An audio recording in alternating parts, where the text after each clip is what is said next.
തോൾ ചേർന്ന് ജീവിക്കുന്ന ഒരു രാജ്യത്ത് അരാജകത്വത്തിന്റെ വിളവെടുപ്പ് നടത്തുന്നവരെ നാം തിരിച്ചറിഞ്ഞേ മതിയാകൂ. രാജ്യത്തിന്റെ നാനാഭാഗത്ത് ന്യൂനപക്ഷങ്ങൾ ആക്രമിക്കപ്പെടുന്നു. മെയ്ക്ക് ഇൻ ഇന്ത്യയും മൻ കി ബാത്തും പറഞ്ഞ് ഫാഷിസം നമ്മുടെ അടുക്കളയിൽ വരെ ഇടപെടുന്നു. ഭരണകൂട ഭീകരതയ്ക്കെതിരെയുള്ള ശബ്ദങ്ങൾ ഒറ്റ രാത്രി കൊണ്ട് നിശബ്ദമാക്കപ്പെടുന്നു. ഈ രാജ്യത്തിന്റെ മഹത്തായ പാരമ്പര്യത്തെയും പൈതൃകത്തെയും കാലിപൂശി വിദ്യാഭ്യാസ സമ്പ്രദായത്തെ ഹിന്ദുത്വവൽക്കരിക്കാനുള്ള ശ്രമങ്ങൾ അണിയറയിൽ തകൃതിയായി നടന്നുകൊണ്ടിരിക്കുന്നു. സമുദായങ്ങൾ തമ്മിലുള്ള പരസ്പര വിശ്വാസം അപ്രത്യക്ഷമായി കൊണ്ടിരിക്കുന്നു. രാഷ്ട്രത്തലവനായ രാഷ്ട്രപതി പോലും രാജ്യത്ത് വർദ്ധിച്ചു വരുന്ന അസഹിഷ്ണുത ഉണ്ടെന്ന് സംശയലേശമെന്ന് സ്ഥിരീകരിക്കുന്നു. എവിടേക്കാണ് ഈ രാജ്യം നീങ്ങിക്കൊണ്ടിരിക്കുന്നത്? എവിടേക്കാണ് ഈ രാജ്യം നീങ്ങിക്കൊണ്ടിരിക്കുന്നത്? ഗാന്ധിജിയും നെഹ്റുവും മൗലാന മുഹമ്മദ് അലി ജൗഹറും തോളോട് തോൾ ചേർന്ന് നേടിയെടുത്ത സ്വതന്ത്ര ഭാരതം എന്ന മഹത്തായ സ്വപ്നം ചീട്ടുകൊട്ടാരം പോലെ തകർന്നു വീഴുകയാണോ? 1000 ചോദ്യ ചിഹ്നങ്ങളാണ് രാജ്യസ്നേഹികൾക്ക് മുന്നിൽ ഉത്തരം കിട്ടാതെ അവശേഷിക്കുന്നത്. രാജ്യത്തിനെയും തെരഞ്ഞെടുപ്പുകൾ ഉണ്ടാകും.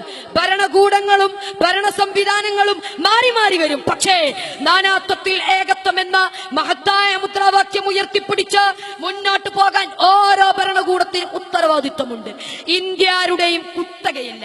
RSSന്റെ അരമനയിൽ കൊണ്ടുപോയി അടിയറവ് വെക്കാൻ ഈ രാജ്യം വർഗീയവാദികൾക്ക് അനന്തരമായി കിട്ടിയതുമല്ല. നൂറ്റാണ്ടുകളായി ഈ രാജ്യത്തെ വായു ശ്വസിച്ച് ഇവിടുത്തെ മണ്ണും വിണ്ണും പങ്കിട്ട് ജീവിക്കുന്ന ാണോ ഹിന്ദുവും മുസൽമാനും ക്രിസ്ത്യാനിയും? അവർക്കിടയിൽ വർഗീയതയുടെ വൻമതിലുകൾ തീർക്കുന്നവരെ ഭാരതീയരായ നാം ഭരണസിരാ കേന്ദ്രങ്ങളിൽ നിന്നും പടിയടച്ച് പിണ്ടം വെക്കേണ്ട സമയം അതിക്രമിച്ചിരിക്കുന്നു. ലോകം മുഴുക്കെ അത്ഭുതാദരങ്ങളോടെ വീക്ഷിച്ചിരുന്ന ഇന്ത്യൻ ബഹുസ്വരതയെ പിച്ചിച്ചീന്തി ഹിംസയുടെയും വെറുപ്പിന്റെയും ഏകരാഷ്ട്രം സ്ഥാപിക്കാനുള്ള ആഹ്വാനങ്ങളാണ് മുഴങ്ങിക്കൊണ്ടിരിക്കുന്നത്. ഇതിനെതിരെ മതേതര ഇന്ത്യ എന്ന മഹത്തായ സങ്കല്പത്തെ നെഞ്ചേറ്റുന്നവർ ഒത്തൊരുമിച്ച് നിലകൊള്ളേണ്ടിയിരിക്കുന്നു. പന്നിയെ അറുക്കുന്നവർ അറുക്കുകയും വെറുക്കുന്നവർ വെറുക്കുകയും ചെയ്യുന്ന പോലെ പശുവിനെ ഭുജിക്കുന്നവർ ഭുജിക്കുകയും പൂജിക്കുന്നവർ പൂജിക്കുകയും ചെയ്യുന്ന സ്വാതന്ത്ര്യമാണ് നമുക്ക് വേണ്ടത്.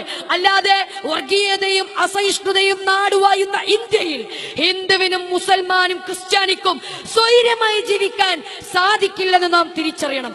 പ്രകോപിപ്പിച്ച് മുതലെടുക്കാൻ പലരും കിണഞ്ഞു ശ്രമിക്കുന്ന ഈ സാഹചര്യത്തിൽ ഇന്ത്യൻ മുസ്ലിമുകൾ ഏറെ കരുതലോടെ നീങ്ങേണ്ടതുണ്ട്. ഉമ്മാക്കി കാണിച്ച് പേടിപ്പിച്ചാൽ താന് പോകുന്നതല്ല വിശ്വാസമെന്നും അന്യമതസ്ഥന്റെ പതനം കണ്ട് ആഘോഷിക്കുന്നവനല്ല മുസൽമാൻ എന്നും പ്രവർത്തനത്തിലൂടെ തെളിയിക്കാൻ സാധിക്കണം. എന്ന് ഖുർആൻ പ്രഖ്യാപിച്ചിട്ടുണ്ടോ? ആ പ്രഖ്യാപനം ഉൾക്കൊണ്ട് രാജ്യത്തിന്റെ കെട്ടുറപ്പിന് വേണ്ടി സൗഹാർദ്ദത്തോടെ സഹിഷ്ണുതയോടെ സഹോദര്യത്തോടെ മുന്നേറുക. നാഥൻ തുണക്കട്ടെ.